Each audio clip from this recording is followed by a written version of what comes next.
recording. Okay, good. All right. Welcome back to the, I guess we're calling this the $2 tutorial still, because it's worth $2, but you're getting it for free. All right. So let's recap what we've done so far. We started, because I got a good question about this. We started with a color chart, color mixing chart. Why do I have all these sheets of paper? We started with a color mixing chart, and I had done this one on my own before we started. Let's see if you can get. Oh, look how bright those colors are like that.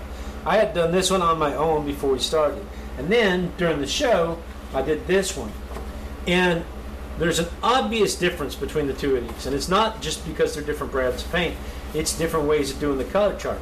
I did this one wet on wet. I wet the whole paper, and while everything was still wet, I mixed the paints together. So this one is actually a mixed chart of the Koi paints.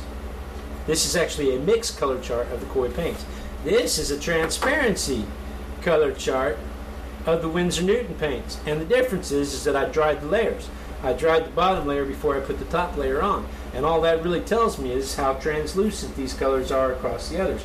So for instance, on this one, on the Koi one, I see that when I drag my green across the different colors, I see how they will blend wet and wet. But on this one, when I drag my green across the different colors, I see how well you can see the other colors through my green. So this one is a transparency color chart, and this one is a color mixing color chart because it was done wet and wet. And somebody asked me how you would do that if this only applied to watercolor. Laura asked if it only applied to watercolor, or could it be applied to acrylics too? And yes, it can be applied to acrylics because acrylics can obviously be mixed down thin like watercolor, and you can do them wet on wet, or you can mix them like we did when we did the value scale the following week. We mixed them in the different pools, so you can mix them together. And you can obviously do a transparency where you paint your colors, let them dry, and then come back with your next colors to see how they how transparent they are.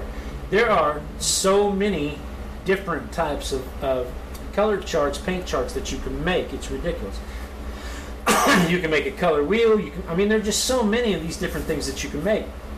So tonight I thought we did a value study. Last week, where we started with this Sargent Spectral Red here in the middle, and then we tinted it with white going this way, and then we shaded it with black going this way, and then we thinned it with glaze going this way. And I don't think that was very effective, especially since we were going so fast. I didn't gesso the paper, the paint soaked in as we went along. I don't think it was very effective, but you get the idea of how it's supposed to work. And it actually did work in at least one spot.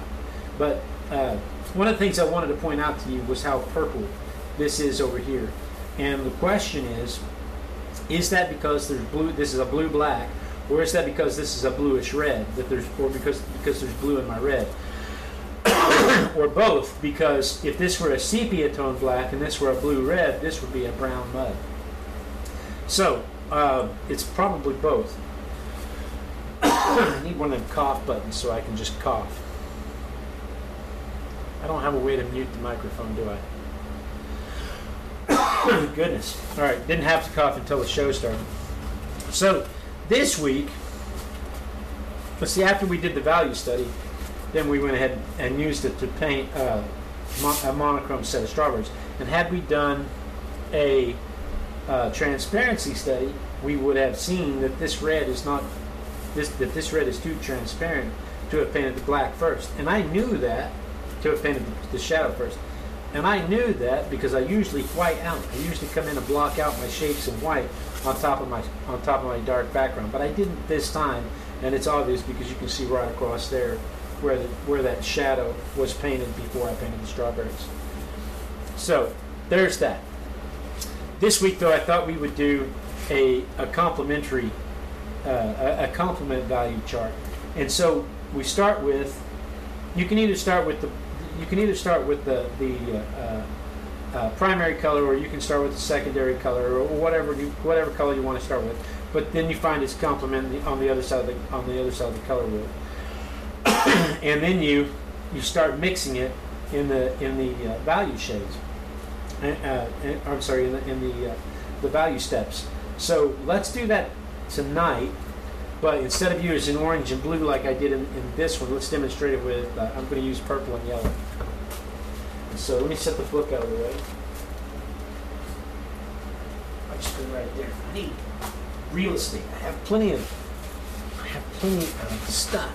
I just need real estate. That's what these other two sheets are for. These were my sheets that I used for my other studies, and now I'm just going to flip them over and use the other side. I'm going to use one as a palette, and I'll use the other as the value study. And this is acrylic paper, so it's treated with sizing. It doesn't soak in as well. So I'll use one as a palette, and I'll use one as the study.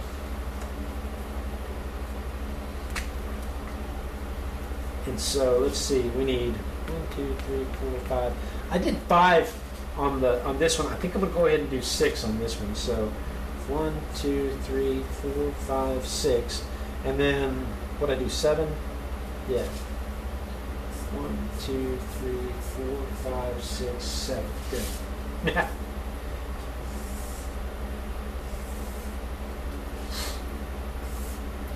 And then I'm just going to eyeball it. 1, 2, 3, 4, 5, 6. Tell how good I am at eyeballing. I think I lost count. Be alright. We don't have to use one, or let's see, if we put the yellow there, then we have black, black, black, white, white, white. No, that's right. And then we have yellow, yellow, purple. Let's see, yellow, yellow, yellow, purple. Yellow, yellow, yellow, yellow, purple. Yellow, yellow, yellow, purple. Yellow, purple. Purple, yellow. I don't know. Let's just see what we do. All right. So I'm going to put some paint. This time I'm going to put the paint out on my palette.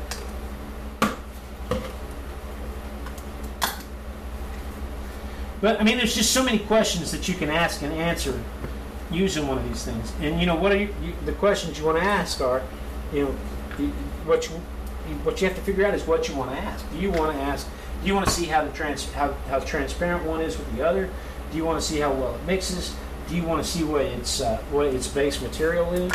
Do you want to see how well it lays on top of water? Do you want to see how well it spreads in water? Well, that's a lot of black. Do you want to see? I mean, you just have to figure out what it is you're trying to find, and then devise a way to test it. And if you have any questions whatsoever about it, there are tons of these videos. YouTube has tons of these videos. There are tons of these videos out there where you can just go on and see how to make any kind of table you want to make. So if you ask a question, somebody out there has a color theory video about it. I don't have very many color theory videos because I don't usually teach. This is a new thing for me, and I'm not an art teacher. I just kind of show you what it is that I do and how I get there. And I don't do this very often. Like most people, I find this to be very tedious. I'm one of those people. There are people who absolutely enjoy this to no end, and I am not one of those people.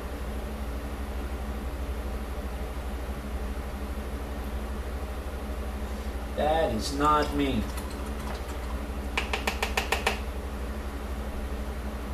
Let's see. Let's make a few little piles of yellow out here.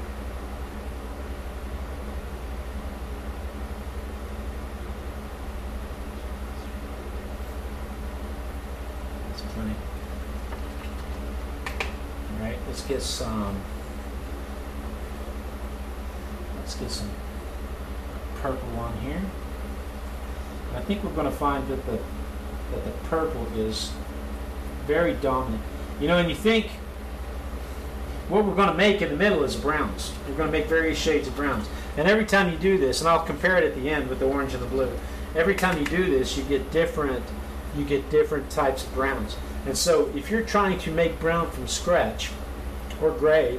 If you're trying to make gray from scratch, you know, these are the colors that you mix the complements to varying degrees to figure out what the best mixture is to get the brown that you're looking for.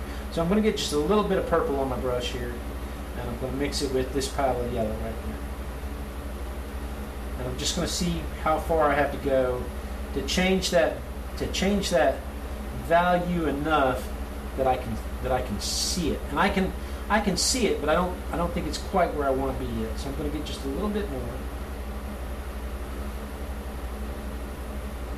And you can already see we're kind of at a yellow ochre now.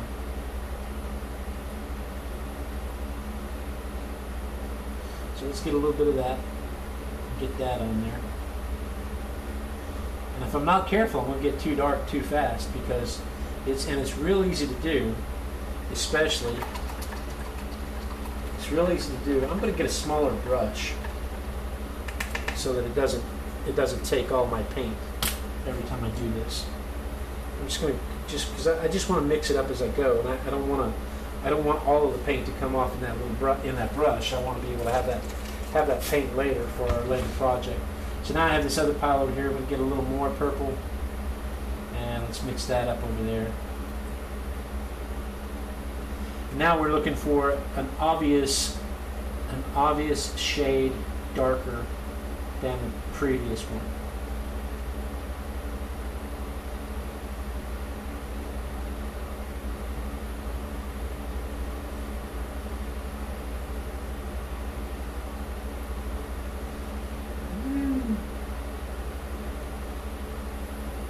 And I can see it, but it's still not where I want it to be. So I'm going to go just a little bit darker. There. I think that's more obvious. And you want to keep them damp, so that's why I keep spritzing it. You want to keep them damp, especially with acrylics, because they'll dry out on you, and then you won't be able to use them for the rest of your project. So then we're going to come and we're going to fill this block in with that one. Make sure you get enough on there because you don't want the white background of your page to stop it from showing you the hue, the color that you've made. Now, don't starve your paint. I think the phrase is starving your paint.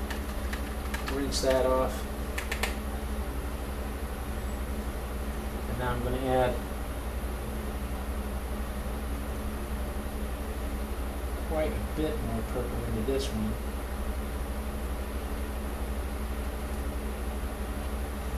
Make sure that I am a really obvious shade darker than the previous one. Because coming this way, I'm going to take purple and add just a little bit of yellow to it. And I may not have made them dark enough for our purposes here. Just a little bit more purple. But again, you know, we only have a few minutes to get the message across. And it's more about the concept than it is the finished product. Kind of going for full diaper effect here.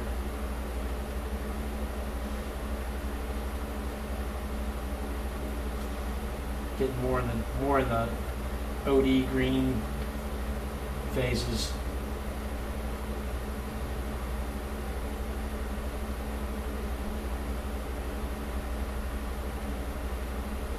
Right?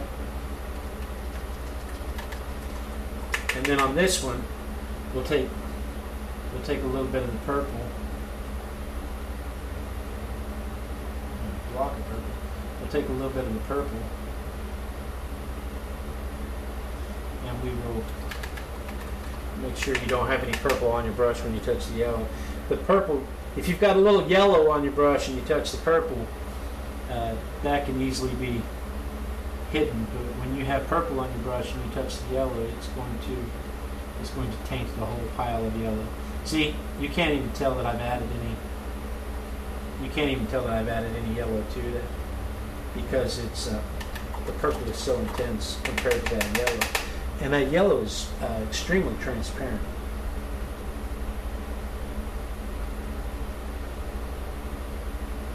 There we go. That's what I'm doing right there. Kind of making sure that I have a different shade, making sure that I have a different tint or shade than the original purple.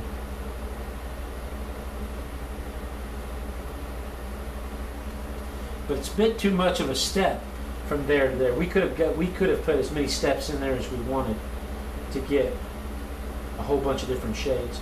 So here we have the brownish yellows, and then we have a gray. We have a nice gray right there. If we wanted to use that as a neutral midtone, that'd be a great gray right there. And then I want to take these. Where's my palette knife? I'm going to take my palette knife, and I'm going to take these and I'm going to divide them up into 2 piles.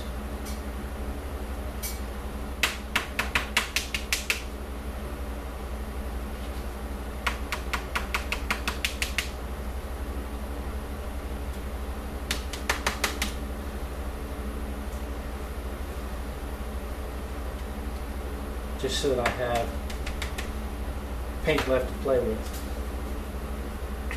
Because those are the colors I've already mixed, I don't want to accidentally mix different colors. And so now I'm going to tint. I'm going to tint going this way, the same colors. So I have my yellow. I'll throw my yellow out there, and I'll add a little white to it.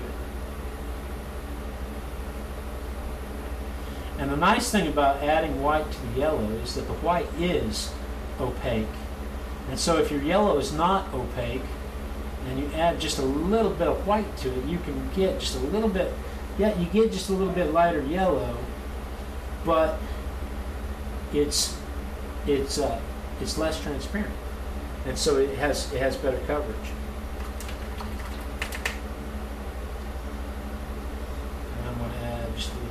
White to it, that same pile, because the point is to get lighter than the previous color, right?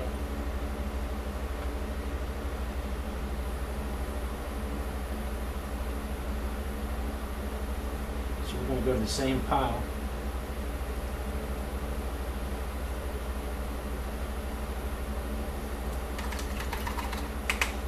How are we doing on time? Oh, good Lord, we're running out of time. And we'll do this again with a whole lot more white this time. And again, you could just keep going. I mean, we could start with white on this end and add dollops of yellow and go that way. I mean, there's a whole lot of different ways this could have gone down. There's a whole lot of different ways you can do this. And the question you have to ask yourself, I mean, what you have to figure out is, I don't guess it's a question you have to ask yourself. What you have to figure out is what's my goal? What is my intent here? What am I trying to accomplish? And so let's go to the ochre looking stuff here and add a little white to it.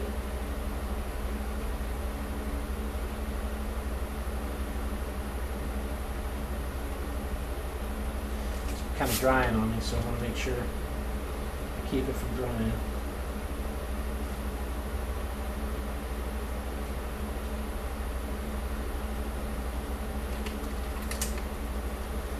A little more white into our ochre mix.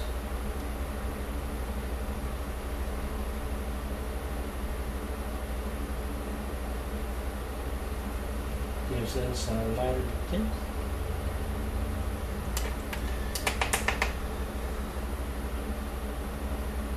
And we just keep going. A little more white into our ochre mix.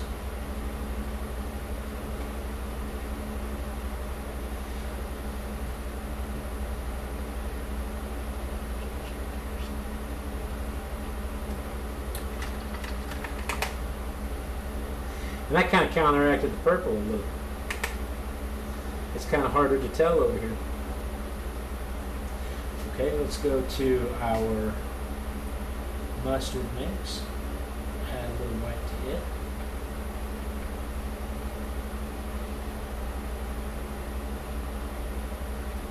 Might have started off with just a little too much white.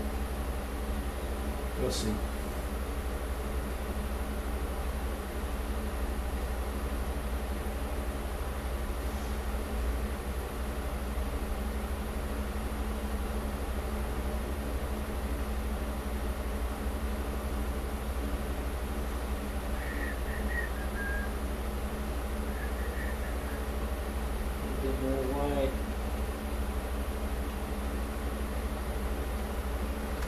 Keep rinsing my brush off because I want that white. I don't want my white full of mustard, baby poop colors.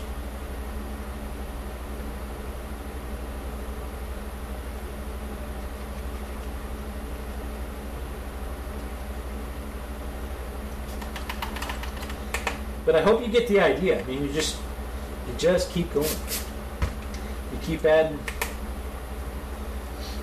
Keep adding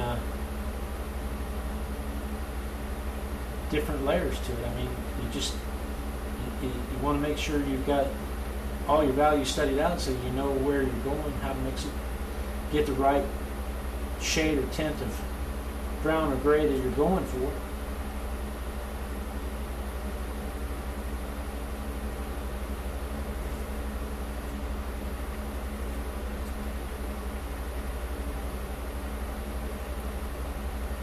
This is the part of the video I'm going to edit out.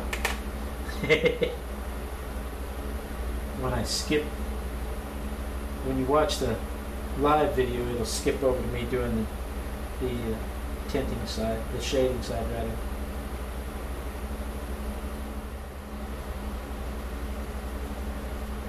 That doesn't have as much black in it as the previous one had, because I can't see it mixing over there.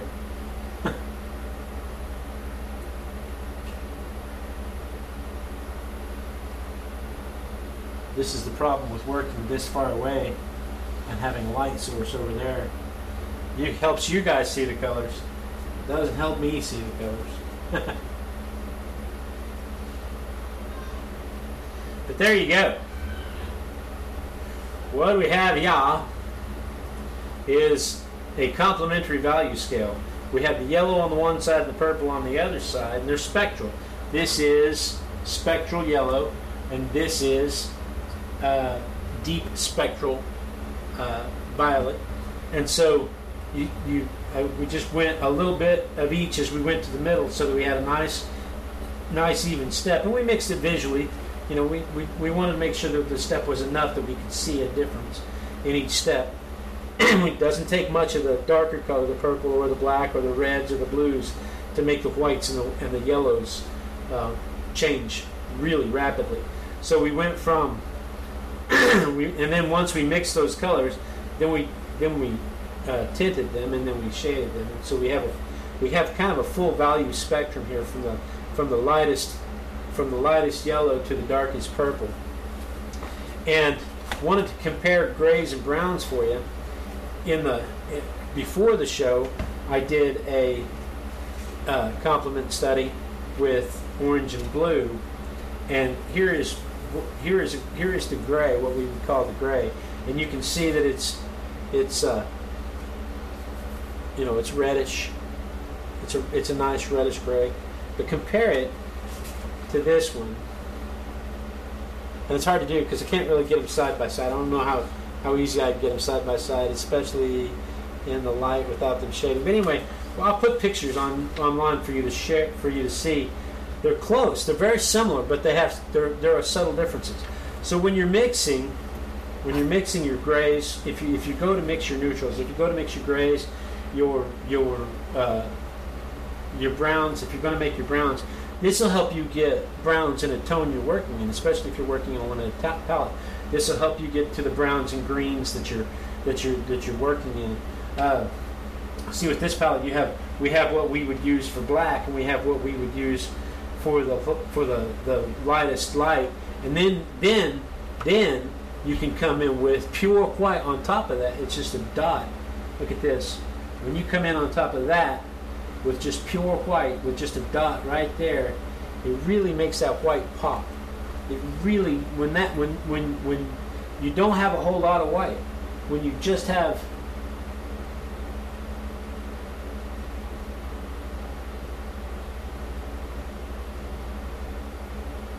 Here, I'll just put them on all of them so you can see. Because you haven't oversaturated the whites. White is not your base color. White is your highlight.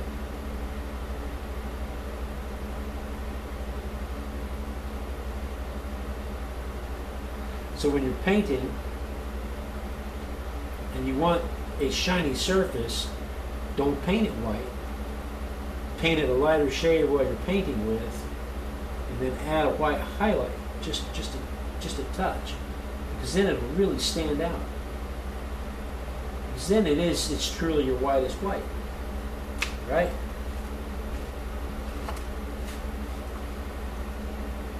See how it stands out against that background? And it really makes that white. I don't know how to say it any better than that.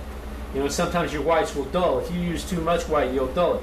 You can see that this yellow is a duller yellow than this yellow because we add a white to it. But the white still pops. All right, so that's that.